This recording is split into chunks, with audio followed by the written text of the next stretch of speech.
And everyone involved got way too scared that life was destroyed. And we all sang songs about things we'd take back if given the chance. Just a little over 7,000. So yeah, we were really excited, very excited. We had expectations, but we didn't know. Like, things were a little bit different on this record, and you know, we did put 5 ballads in it, you know, and stuff. So we were very excited about our first week numbers. It was cool. I have to admit, like, I really did like working with Kenneth Mount and Zach, who did our EP before, Do-Overs and Second Chances. Like, that was cool. But on this one, it was different. Like, Tim, I was thinking it was kind of going to be like a super produced, like, he was just going to make us do all this stuff, which is why I was kind of reserved about it. But he was awesome. He was cool. He really let us, like, make our own record and kind of. What does it keep doing? Anyways, he let us make our own record, you know, and he would push us without us knowing he was pushing us in the right direction. You know, sometimes we would sit there for 2.5 hours playing the song over and over, like, give us some direction, like, what, is this sounding good or not? And he'd be like, no, keep going, doesn't sound that great yet, you know. But then he would come in and, like, just, he was a genius. It was awesome.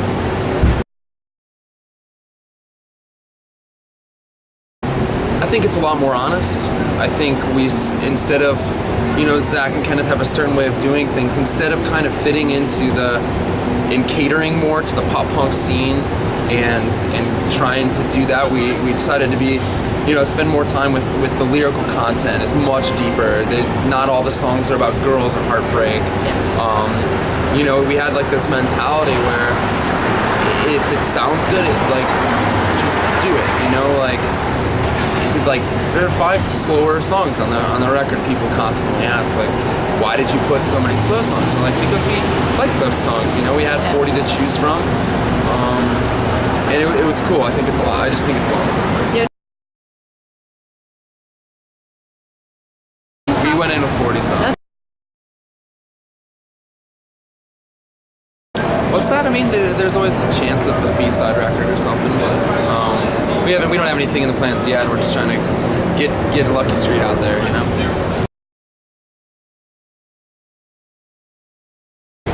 Oh, we're only on day 2, but I mean, it's a cool group of bands. You know, recently we've been on a little bit heavier of tours. You know, we just did a tour with Chiodos and Amorosa, which was, you know, you're playing in front of kids that would never have listened to our music sometimes. So it's cool. All the bands are awesome. It's a little bit more our genre, and so far both shows have been sold out, so it's been cool.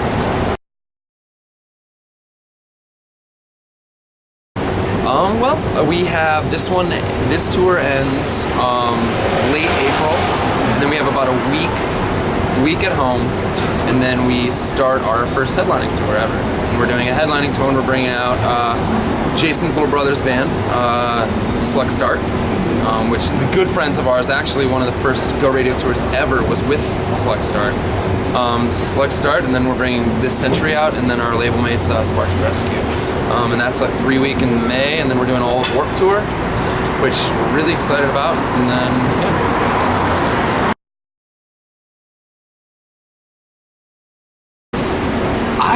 To be honest, I've never played Warped Tour.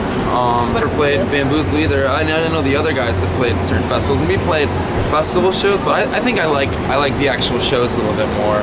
You get more time to spend. It's a little bit more intimate. You spend more time with fans, and you're able to kind of talk to people. And it's, I think I personally just get exhausted after hearing 500 bands in one day, you know. So I think it's a little bit more concentrated and it's easier. So I'd say shows.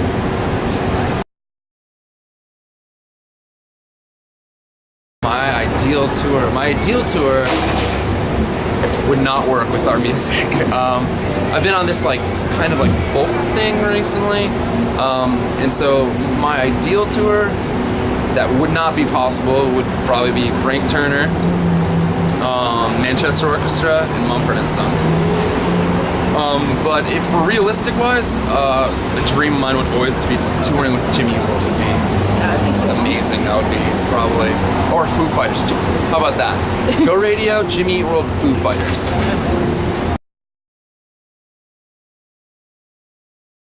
My favorite tour ever so far. That's really hard to say. It would be a toss-up between either the Data Member tour we did, Tour Sick, that tour back in May of last year, or the Fearless Friends tour that we just got off of was really, really rad. So, probably one of those.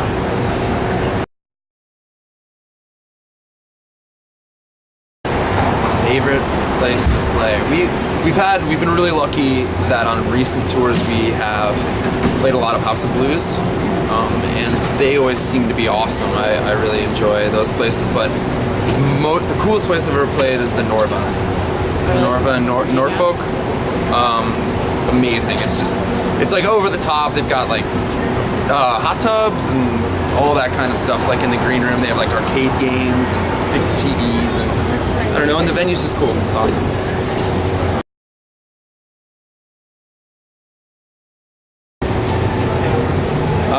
Any sort of arena would be kind of cool. I don't know if that's. I don't know. I'm kind of curious as to how that would be being in front of like 30,000 people or something. That would be really cool. But I don't know. What specific venues? I have a hard time remembering the venues that. I want to go overseas. Yeah. Anywhere overseas would be fun. And we've done the Canada and the US quite a few times, and I think going overseas would be a lot of fun. So doing Europe would be really cool. See other countries.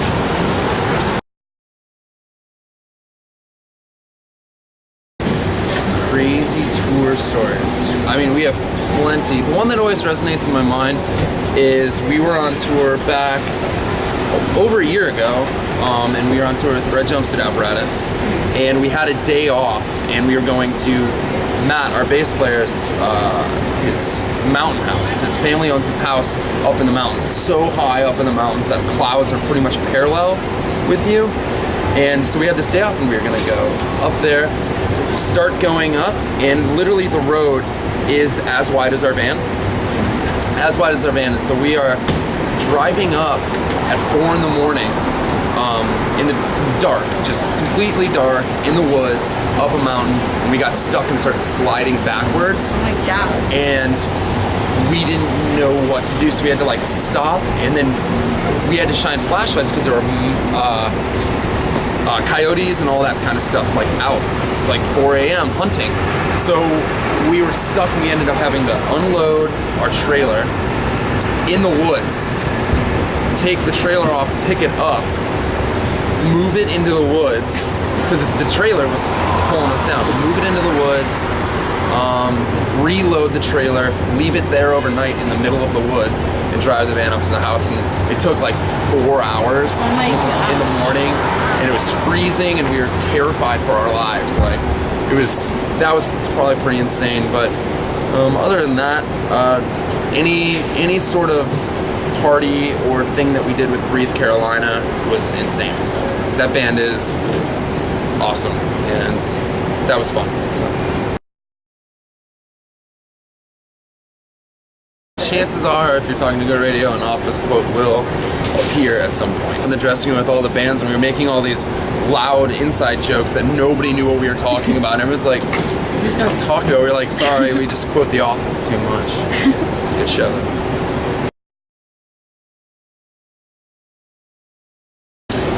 Wasn't in a band, I would probably be in culinary school. I want to be a cook at some point.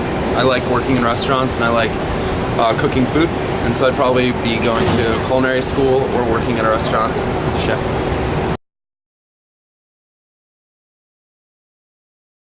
Specialty food?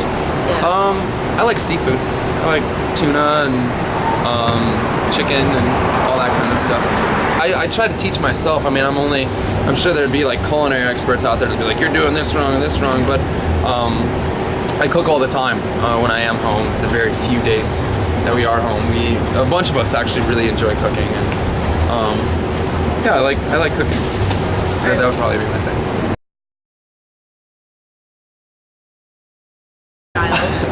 I think that there was a time where I thought I was going to be a veterinarian. I think that that's what I wanted to do because I was like, I like pets, so that means that I'll just work with pets. Granted, I'd never had a pet growing up, so maybe that's why I like them so much. Or maybe I was intrigued, but I think I thought I was going to be a veterinarian. I did not initially think I was going to go into music, so this kind of just fell in my lap later on.